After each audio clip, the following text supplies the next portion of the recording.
Okay, I want to give you a quick tidbit on how to convert repeating decimals into fractions. Okay, so most people know this, and this is so easy. I don't need anything fancy, although I could green screen, I could do all this stuff. I'm going to use a clipboard. Repeating decimals.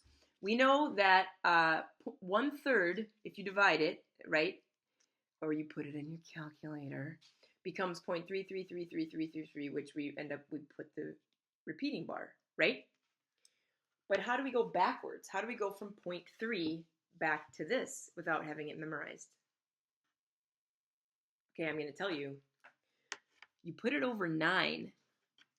So 3 over 9 can be reduced, right? You can divide top and bottom by 3, divide top by 3, divide bottom by 3, and you get 1 over 3.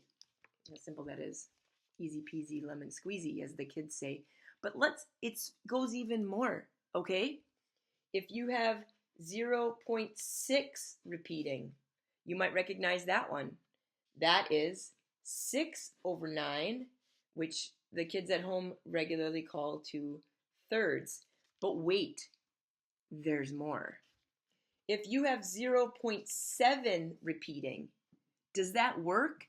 Yes, in fact, it does.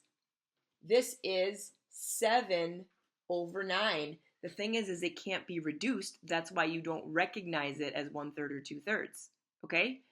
But wait, there's more.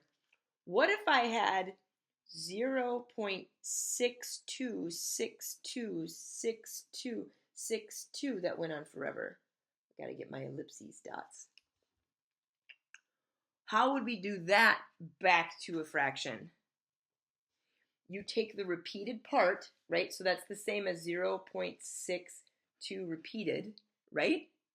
And you put that over 9s. So this becomes 62 over, not 19, but 99.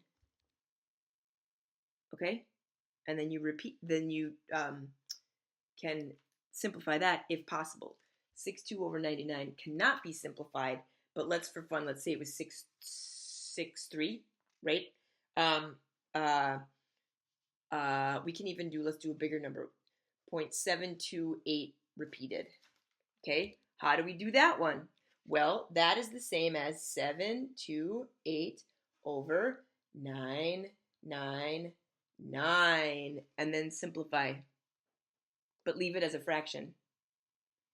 So we can reduce fractions, but that's a different conversation, isn't it?